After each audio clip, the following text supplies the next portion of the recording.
expired, and he yields. I now yield to Mr. Huizenga for 5 minutes of questioning.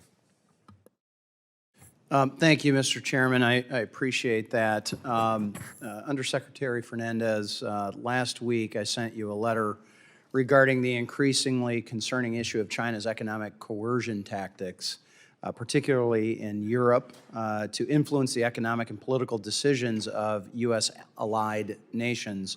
These tactics range from targeted trade restrictions to leveraging investments in critical infrastructure as a means of exerting political pressure. We have all heard of the examples from Lithuania and Norway, where a particular industry caught the full force of these PRC tactics in the form of embargoes. All of this was due to a political decision made by their government and their governments and entirely out of their own control. So first, how is the Department of State addressing the impact of China's economic coercion on Europe, and what measures are being considered to support our European allies in countering these tactics? Thank you for your question, Congressman. Earlier I spoke of what we've done specifically in Lithuania, which was the first test case that we had. We worked interagency. We were able to double the export credits that the PRC had provided. We got them additional markets through our posts. The Department of Defense signed the procurement agreement. Right now, Lithuania is thriving, and they are grateful for this, for what we were able to do.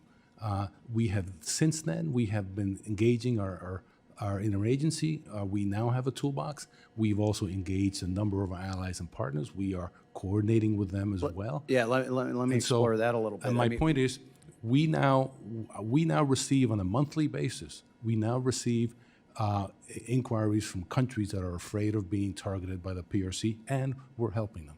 So what are you doing to develop that unified strategy against this coercion and making sure that our responses and our allies' responses are aligned and effective? Thank you for your question.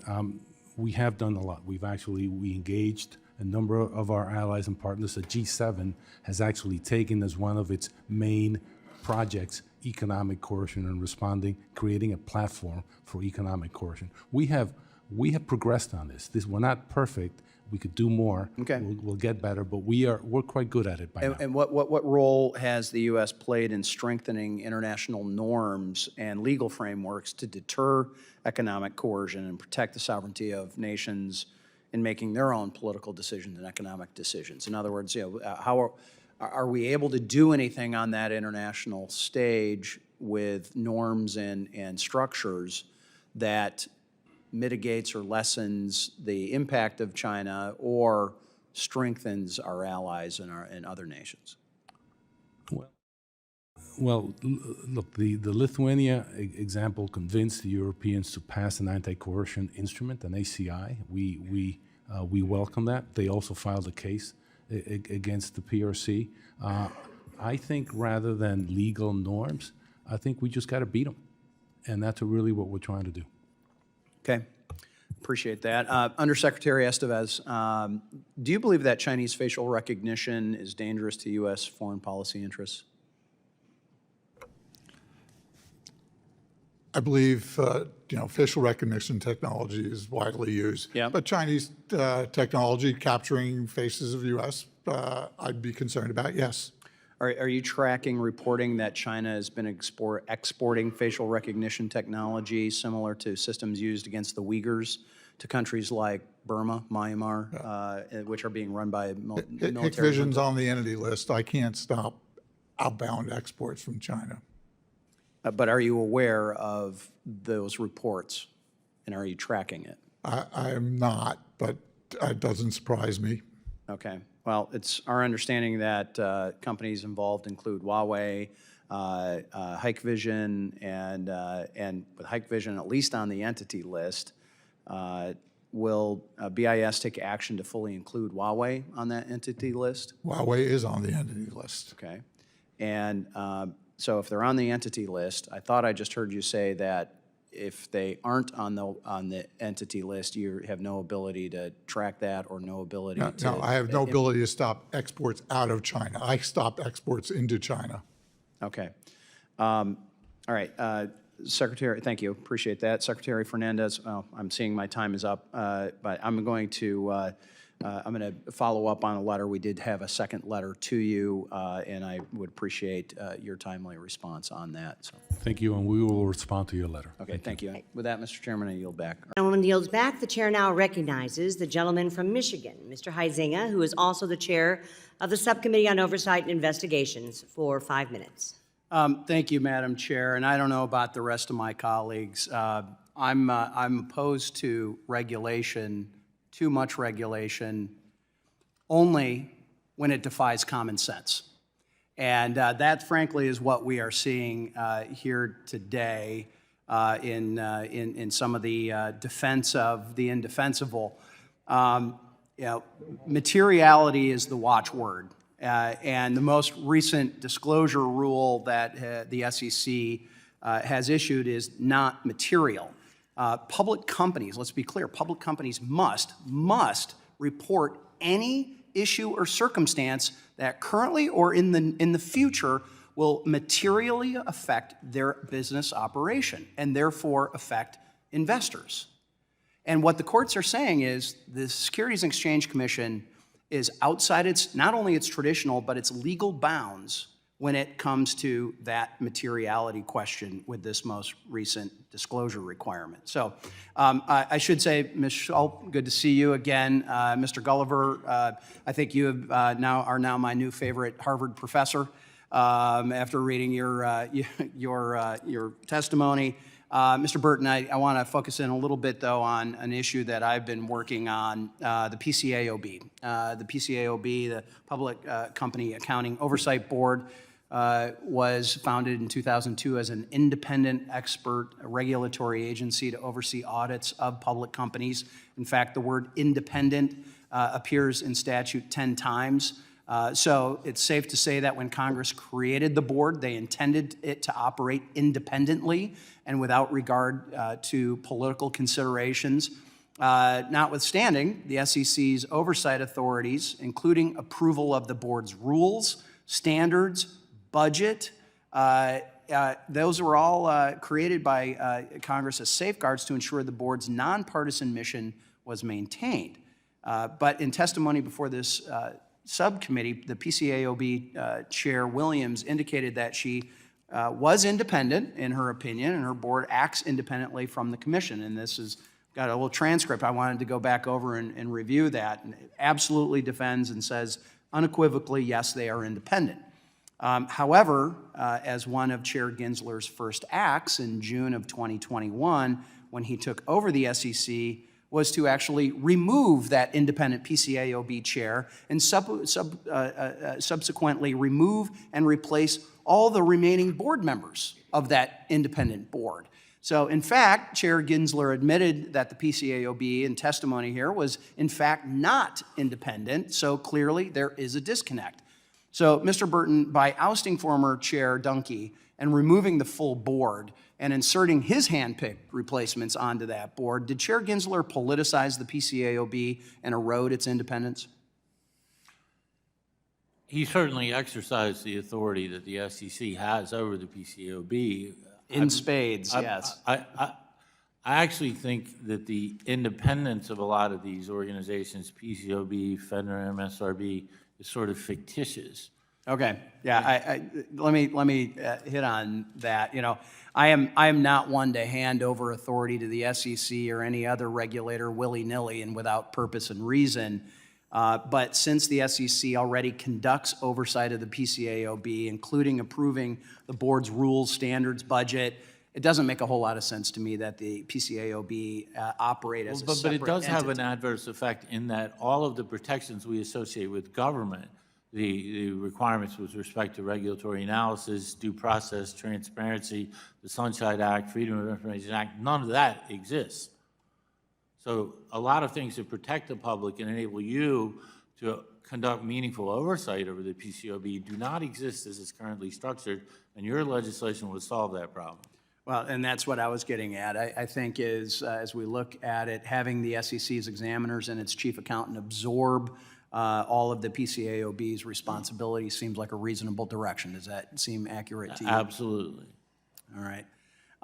Well, Chair Wagner, I just do want to also say thank you for attaching our bill to this, the Streamlining Public Company Accounting Oversight Act and this hearing.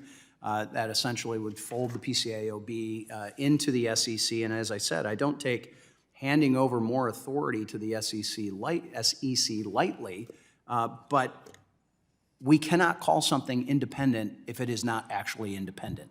And this way, we would have the ability to hold to account the person who's actually running it, which is the chair of the SEC. With that, I yield back. Gentleman yields back. We'll now recognize the Chair of the Oversight Subcommittee, Mr. Huizenga, for 1 minute. Thank you, Mr. Chairman. We'll continue to hear Democrat colleagues today attempt to deflect blame, and we will continue to hear a litany of reasons why Chairman Grunberg is the right man at the right time with the right ideas to reform the FDIC. However, one simple fact remains. Chairman Grunberg is a failed leader who has put politics and a radical progressive agenda over doing what is right. He has put himself and his own ego before the FDIC employees and the well-being of the agency that he reportedly loves. Mr. Chairman, the independent report, which findings have been accepted by everyone here today, was clear on one thing: culture starts at the top. For nearly 2 decades, Mr. Grunberg has failed to recognize how his own misconduct negatively affects his own employees. Mr. Chairman, it's time for new leadership. It's time to let the agency heal. The safety and soundness of our banking system is at risk under his leadership, and Chairman Grunberg should resign immediately or be removed by the president. I yield back. I appreciate the gentleman's work on our ESG working group, and we held a hearing down in his district on the impact of the climate rule, and that was very effective hearing from agriculture, from actual practitioners. Mr. Frericks, I got a quick question for you. You wrote in an article in April of this year criticizing Exxon's decision to file a lawsuit against Arjuna Capital regarding a shareholder proposal. You argued that Exxon was silencing the voice of shareholders, stating, quote, "It's time to let corporations, politicians, and money managers know the voice of the few will not be strong-armed and silence the many," close quote. But in 2022, 72.9% of Exxon shareholders voted against Arjuna's proposal, and in 2023, 89.5% voted against it. So when does 73 and 90% of stockholders voting against a proposal, isn't that the voice of the many? That is the voice of many. But they want to silence any shareholder's ability to put forward a resolution. Just because you have enough shares to file a resolution doesn't mean it will get passed. That's how democracy works. People have a chance they want to cut democracy off. Reclaiming my time, do you believe that there should be no limit as to what proposals are made, or whether they should need to have any kind of threshold of acceptance? I mean, having something go down 90-10, does that not somehow disqualify that question? Not the organization or the shareholder, but at least that question for a period of time? There are limits on thresholds. Not under this SEC. How often you can. There's an effort to raise those thresholds to a place where I think is anti-democratic. If a company doesn't want to hear from their shareholders, is there a place in between what you believe is anti-democratic and 90-10? We're arguing about the right to file. No, I'm asking you a question. Not the right to I'm asking you a win question. Is there a landing spot between a question like that, losing 90-10, and what you believe is a silencing the majority? If the majority votes against, then it doesn't matter. Most of these shareholder resolutions are advisory. I think we know the answer. This was about punishing shareholders. My time has and taking away expired. their right. The gentleman's time has expired.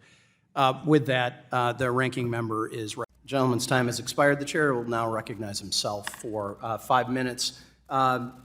Ms. Manu, I have a question for you. Just been kind of hearing between the lines from a lot of my colleagues on the other side about, seems like they seem to think your report was somehow incomplete. Was it incomplete? No, our report, Was it biased? it was not biased. Was it sensationalized? It was not sensationalized. So you believe it's an accurate reflection of the leadership and the culture of what was happening at the FDIC? We do. Okay. I will note, by the way, that we had a woman chair of the FDIC. The last chair of the FDIC, Mr. Sue, helped remove her. So when it comes to equity, we had that. So I do want to say as well about the report, Ms. Manu or Mr. Kim, number of the allegations seem to be sort of saying, well, only there was a focus on one particular chair, the current chair. My reading of the report is that former chairs, 2 women, by the way, were only mentioned in the report for the work that they did attempting to improve the agency culture. Is that accurate? We make very clear in the report that the workplace culture and conduct issues were longstanding. They were longstanding, and pervasive. who was attempting to fix it? All chairs have taken steps Okay. to seek to address them. We I reached, I understand your delicate position, Mr. Kim, but the simple fact is that you had an open-ended report. There was not problems with the other 2 female chairs. There was a problem with this chair. So I'm going to move on. A few weeks ago, the FDIC report, a board of directors terminated the Special Review Committee, leaving an agency to handle matters of the independent review internally. The board of directors of the FDIC is supposed to set policy, oversee management, and protect the interests of employees. Director McKernan, what is the role of the board in the day-to-day operations of the FDIC? You were starting to say you were advocating for that. Yeah, when we terminated the Special Review Committee, I was of the view that we really need to have the board step up and take a more active role during this interim. One way to do that would be to establish a board committee, only independent directors, not represented management directors, to oversee implementation of the action plan. Sorry, if Chairman Grunberg didn't see the cultural problems at the agency for 10 of his 13 years as chairman, shouldn't the board be playing a bigger role in overseeing that cultural change? That is my view. Okay. What specifically can the board do? One option would be to establish a board committee. Okay, but that appears to be rejected by Mr. Sue. Mr. Sue, is that correct? I believe the full board needs to be fully engaged in order to back the actions so that the actions that are taken right. to fulfill the recommendations are long-lasting, they're taken now, they're conducted in full. All right. So based on the whistleblower reports, both before and after the report, Chairman Grunberg has not been protecting FDIC employees. They don't have confidence in him. In fact, I think there was a Wall Street Journal article that literally the title was, "He survived a beatdown from Congress, but can he survive one from his own staff?" Director Sue, do you still believe, as you testified in May, Chairman Grunberg can restore trust at the FDIC and lead changes in the culture during the remainder of his time? And as I said in my opening, is he the right man, the right time, with the right ideas? My focus is on the employees of the FDIC and Is he delivering on the right action. person to lead this? So long as the chairman is delivering on commitments and taking actions, I'm supportive. It's I'm conditional taking on that as a taking yes. those actions. I'm taking that as a yes. It's conditional on taking those actions. Okay. So that's a conditional yes. I'm just not sure why you're so afraid of him, quite honestly, and why you can't admit an obvious truth. That is disappointing because I know, and I believe you know, that the FDIC employees would disagree with you, that he is not the right person to be leading this.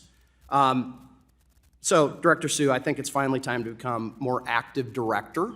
I think that your time and certainly your efforts in removing the last female chair of the FDIC for what many of us believe was certainly far less than anything that is being accused or is being alleged right now. It's hard to view that as not for political purposes. And I'd say it's time for you to step up and for you to be able to change that. Let's do what's good for the employees. I have been completely focused on trying to establish 3 actions that are critical to reestablishing trust with the employees of the FDIC. My time is expiring, but you also need to remove the chairman. And with that, I yield back. Mr. Huizenga. Thank you, Mr. Chairman and generals. I'm going to share a couple of quick stories, and one of those was related to those Gold Star families that are here. I had a constituent who didn't lose his life, but was severely, severely injured in the blast. I don't use his real name. I call him Jose. He was a Marine. He was a 240-pound machine gunner that, when I first met him, was about 175 pounds after he was recovering from his injuries. This young man, though, is so dedicated to his country, he re-upped. Unfortunately for the Marines, they didn't take him back, but he's now a Navy corpsman and has still continued to try to serve his country. What I'm frustrated about is what seems like the subservient behavior of the State Department and DOD, frankly, to a lot of us. Seems that some individuals within the departments chose to save face for the administration rather than acting and possibly bringing home an already, rather than bringing some shame to a foreign policy that was a disaster. And this could have saved both American and Afghan lives. General Milley, you talked about the number of citizens, how it was impossible to know who was there.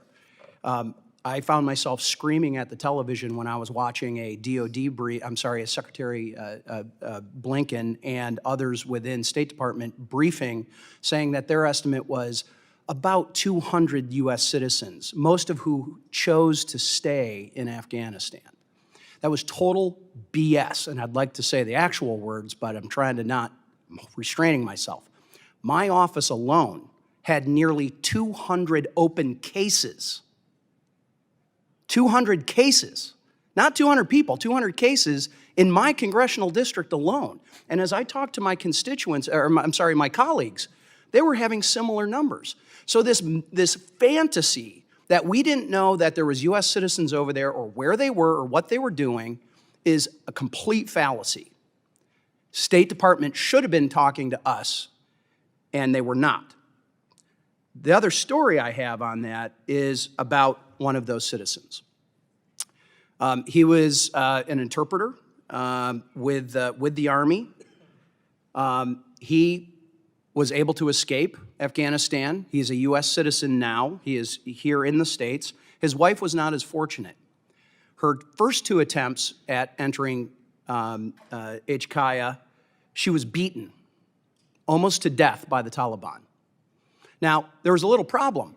The U.S. Embassy had her passport and had all of her information. Guess what they did? They destroyed it all. They destroyed it all on the retrograde. So they printed off, she had to print off a letter to that she could then show. Guess what that letter proved to the Taliban? Where she was going. And so after the second beating, she left. We were getting literally phone calls into the office. A woman, Beatrice, in my office was literally talking to her in the middle of the night. The third time she went was when the explosion at Abbey Gate happened. Fortunately for her, she was not one of those 170 Afghans that were killed. And fortunately for my constituent, Jose, he wasn't one of the 13 Americans who was killed. We welcomed her home to the United States this past weekend, finally. If that is not an indication of a broken policy and broken system, I don't know what is. I know she's dealing with the literal physical and psychological scars that this government has put on her. Very quickly, General McKenzie, what information about American citizens did the U.S. pass to the Taliban? Very limited information, and you'd really need to talk to state because they were the agency that did it.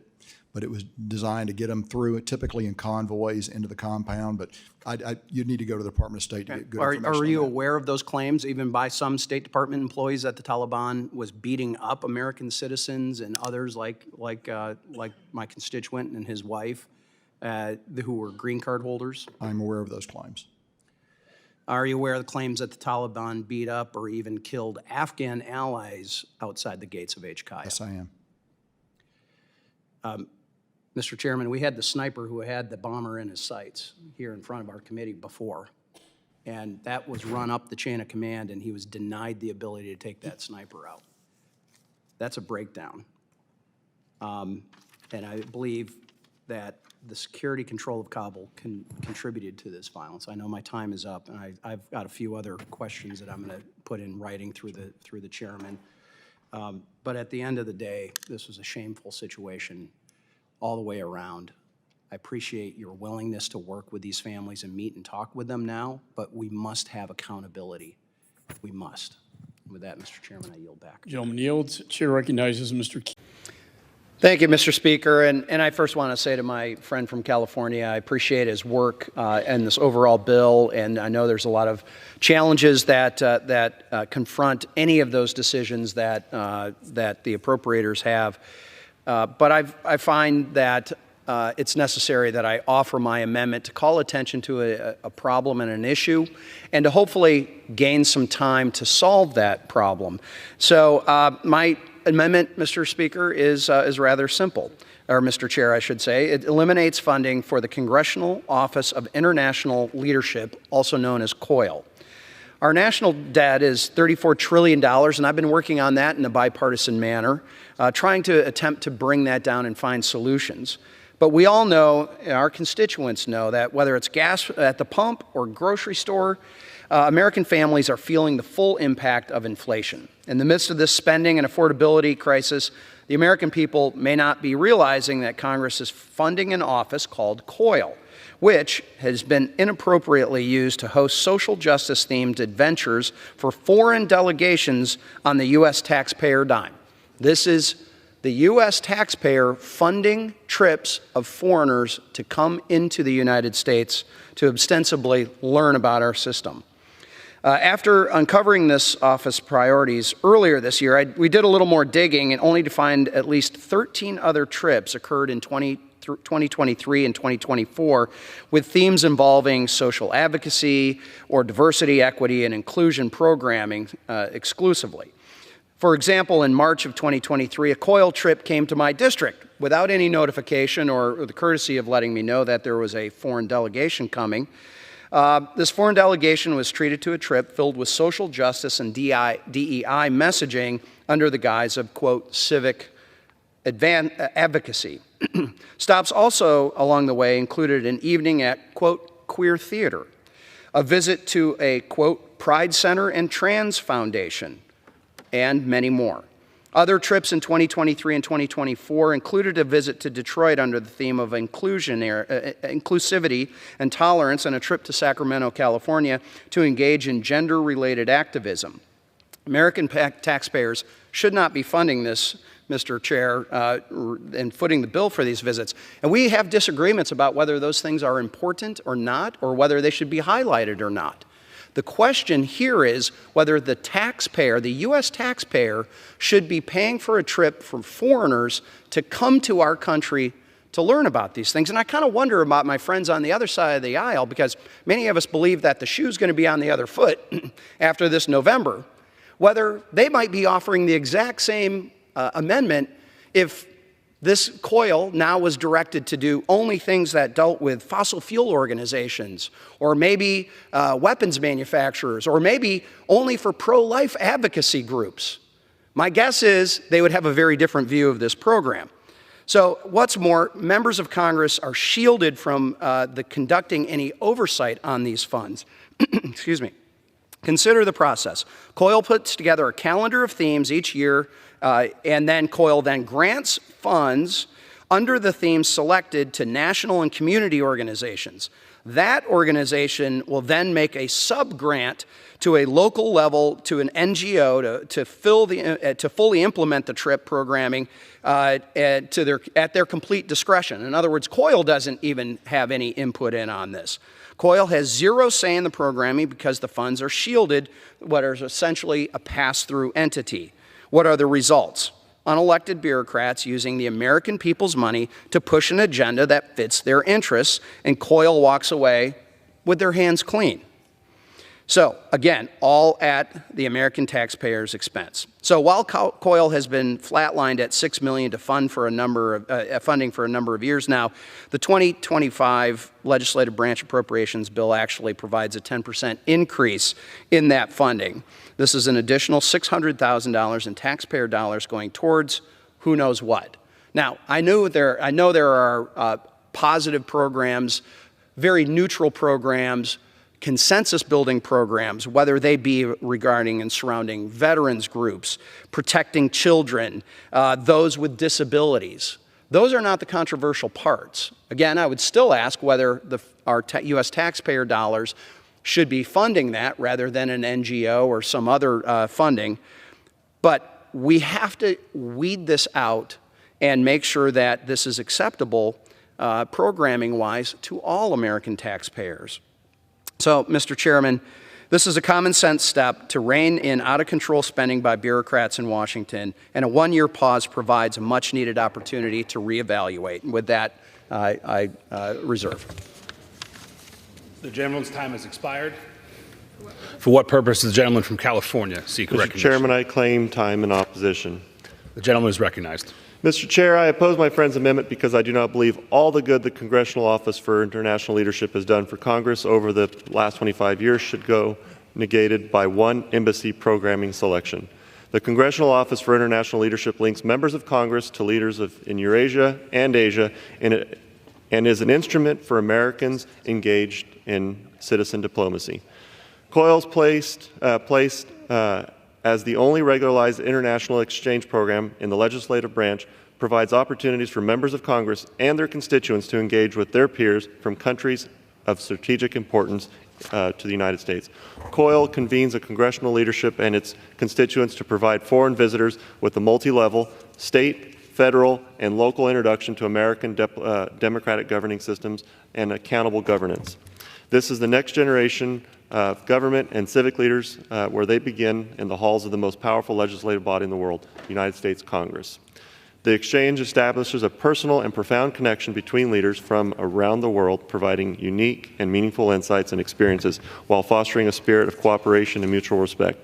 Thousands of Americans across the country benefit from the hosting COIL participants in their homes and communities. The agency provides an important service for a very modest amount of money. I oppose the amendment and reserve the balance of my time. The gentleman has the only time. I yield to the gentleman from New York, Mr. Espiot, for a minute and a half. The gentleman is recognized. Thank you, Mr. Chair. Chairman Valadeo, this is the way government should work. I agree with the chairman, and I join the chair and rise in opposition to this amendment.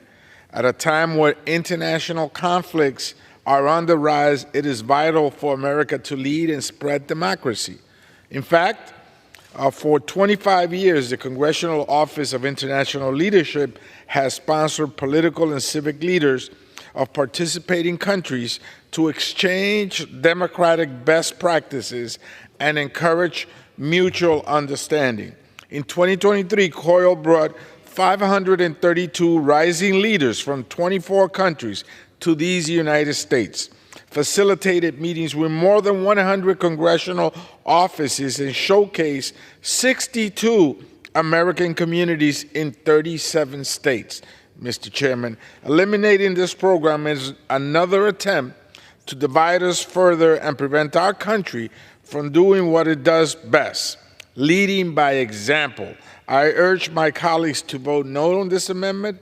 Isolationists is not a political tool that should be exploited at this time when we face international conflicts, and they're on the rise. Mr. Chairman, I'm glad that we're both on the same side on this issue.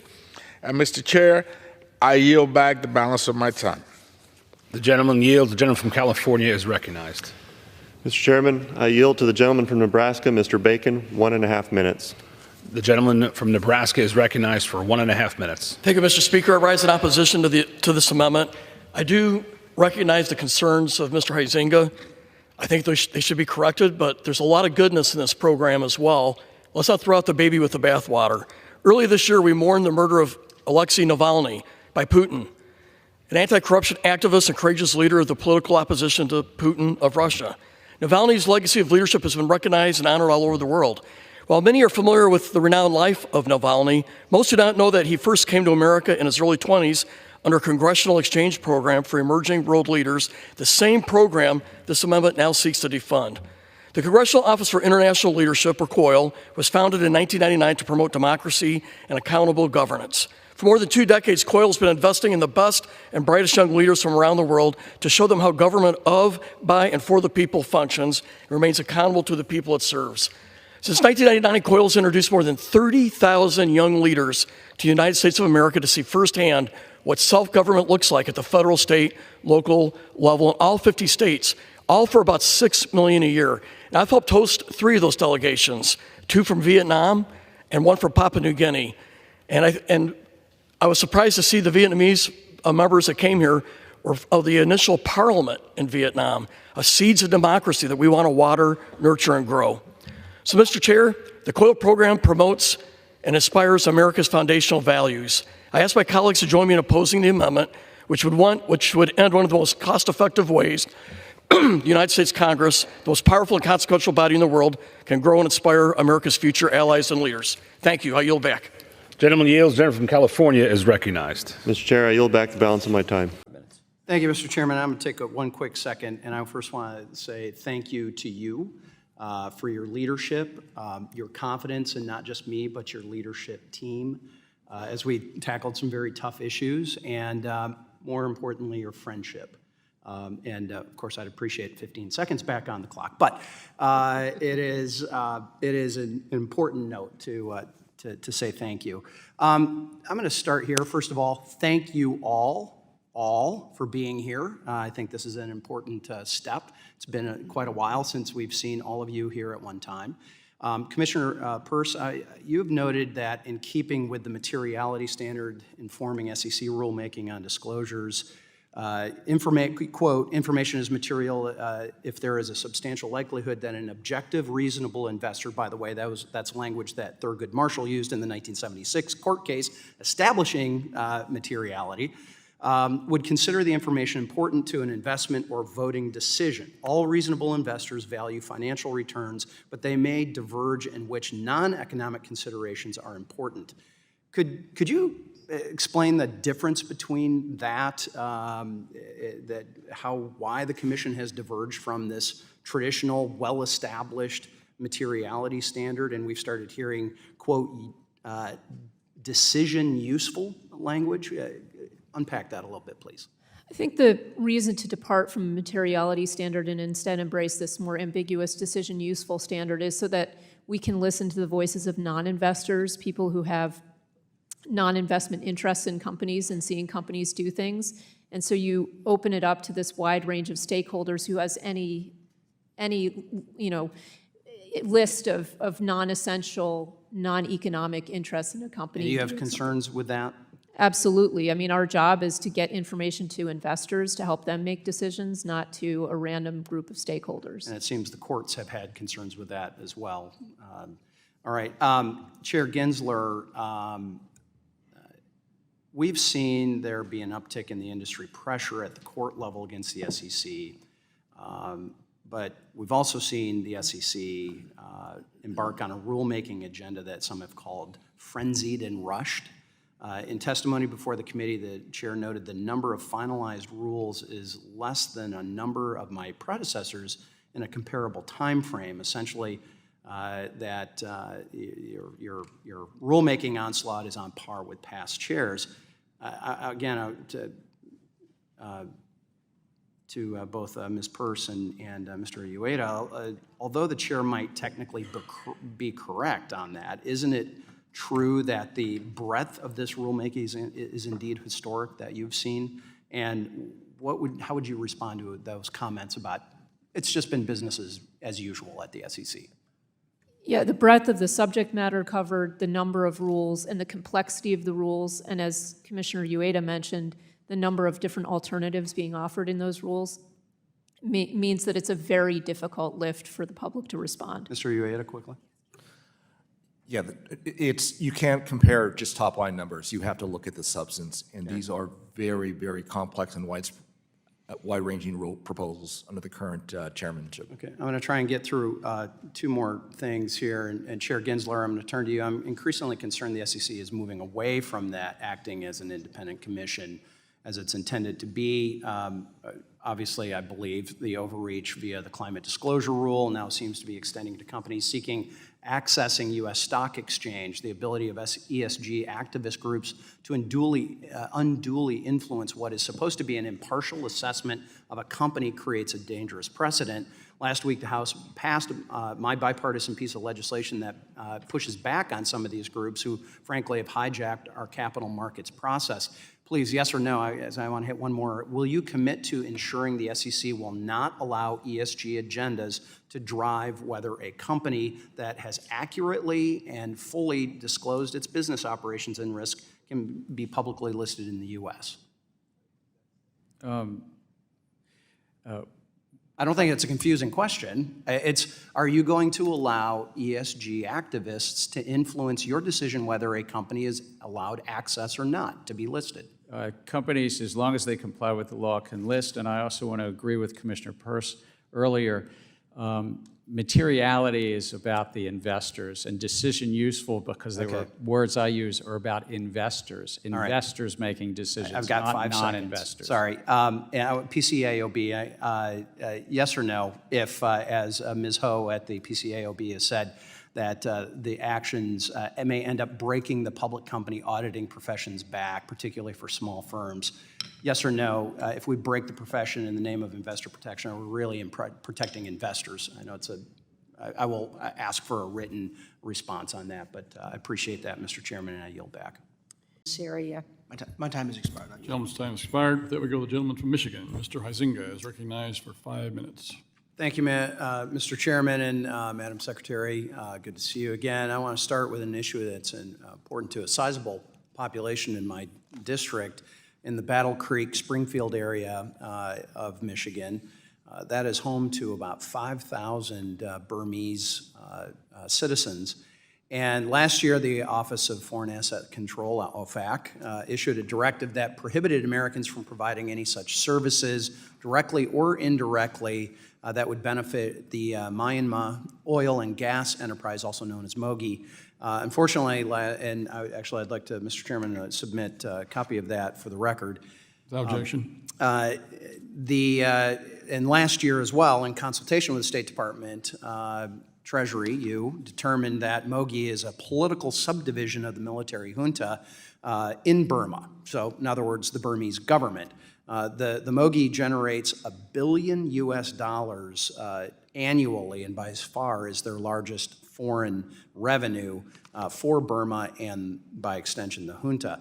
Unfortunately, late last year, Treasury stopped short of listing the MOGI as a specially designated national, which, as you know, not only blocks the assets, but then puts other countries on notice that they shouldn't be doing business with this designated entity. So, Madam Secretary, why hasn't Treasury used its authority to block the MOGI from receiving financial support from around the world, which is funding an abuse of government? And frankly, what I'd like to know is, what would you have to say to my constituents, and what am I supposed to tell these folks, many who have fled the civil war in Burma, the genocide that's happening, the continued bombings that are happening for their family members that are still in these horrific conditions? Well, we absolutely are committed to denying the Burmese military sources of funding that they are using to suppress So why would you leave them off?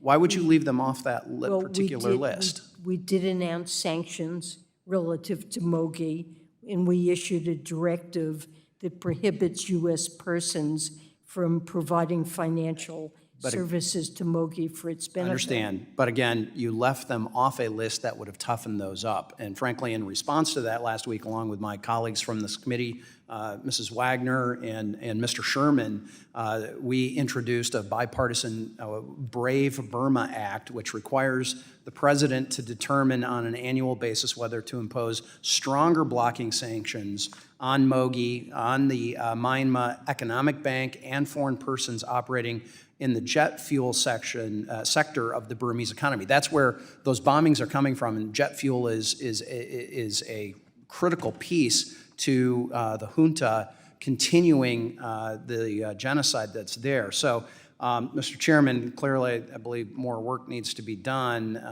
and I look forward to having this bill actually be a part of a markup. But, Madam Secretary, I need you to take a closer look at that because we, frankly, need your support. Well, I promise that I will do that, and we certainly are concerned with the situation in Burma, contemplate additional sanctions actions, and we'll work with you on that. I'm not going to get into this right now, but we have seen some of those sanctions slip in other areas like Iran and Russia, and I'm concerned about that, and we can continue that conversation.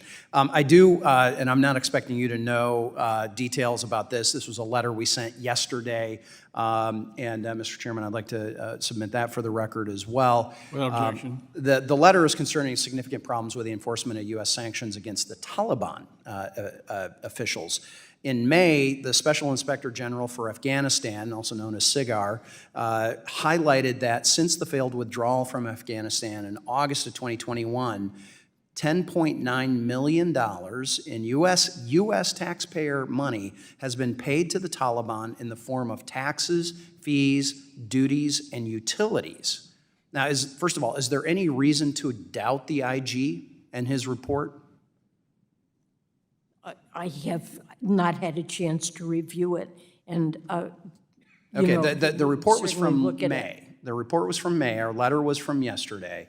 So I would appreciate a quick response to our inquiry on this. I think this is a significant problem that we have, and I know in D.C. we talk about trillions and billions, but $10.9 million of U.S. taxpayer dollars being used to pay the Taliban government taxes, fees, duties, and et cetera seems outside the bounds, Mr. Chairman. I know my time is my time is up, but I do appreciate the opportunity to continue this conversation with you, Madam Secretary. I yield back. Is now recognized for 5 minutes.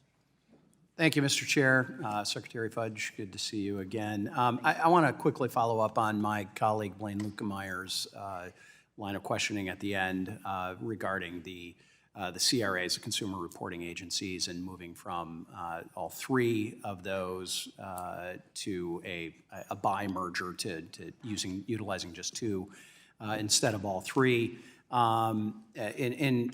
In that capacity as head of FHA, does FHA have any current plans to implement this buy-merge instead of that tri-merge with the loan programs that it oversees? Not to my knowledge. I would have to talk to the FHA commissioner, but it is not something that we have discussed. No. Okay. Well, I guess that would formal request. Please talk to the commissioner, and if you could get back to us, and if we need to follow up in writing, we're happy to do that. I want to move to something that is very local for me in the 4th Congressional District of Michigan in Benton Harbor. I'm very concerned. It's been brought to my attention. It's a new part of the district to me with redistricting. I had not represented this area before, and I've been working very closely with Mayor Mohammed and others in that area.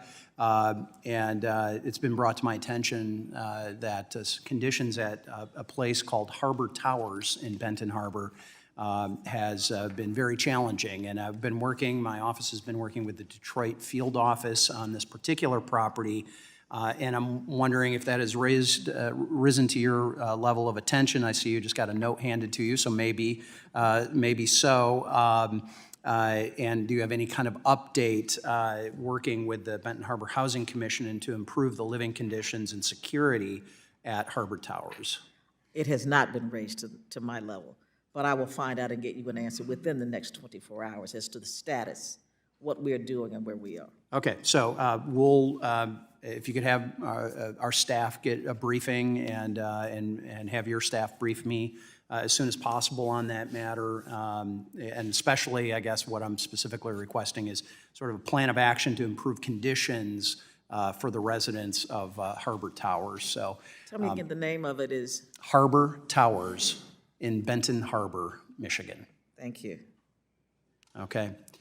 All right, and then moving on to my, my work as chair of the Oversight Committee, I want to not dwell on this, but there's been a number of media reports about what had happened at the FDIC under the leadership of Chairman Grunberg, where we've seen incidents of just misbehavior, sometimes illegal activity. I'm not saying that that is what's happened at HUD at all, but I'm asking, have you taken any steps to determine whether there's a similar toxic work environment and underreporting that exists at HUD that does exist in some other agencies? I'm not sure your question, but I would say that. Well, let me be very specific. Okay. Is there, what steps have you taken to ensure that there is not a toxic workplace environment at HUD? Well, you know, every year there is an outside government poll of the environments of our staffs that report what they feel about their office. We're in the highest. Great. I will note, though, that the HUD Inspector General recently reported on significant gaps when it comes to protecting whistleblowers. In particular, while they are protected by law from retaliation, your direct employees, employees of federal contractors, subcontractors, guarantees, sub-grantees, may be working under contracts with HUD that do not include proper whistleblower protections. The IG, in fact, recommended that HUD, quote, take immediate action to identify contractors without these whistleblower protections in order to make necessary modifications. So my question to you specifically is, do you agree that HUD contractors, subcontractors, grantees, and subgrantees deserve the same protection from retaliation should they serve as whistleblowers, which I believe is going to help with any sort of waste, fraud, and abuse potential? I do. And I further would say to you that if there is something wrong, I want to know it. So I believe, as the IG points out, you can help that by modifying the rules, and I look forward to following up with you on that. Thank you. I yield back. The gentleman from Connecticut, Mr. Himes, recognized for 5 minutes.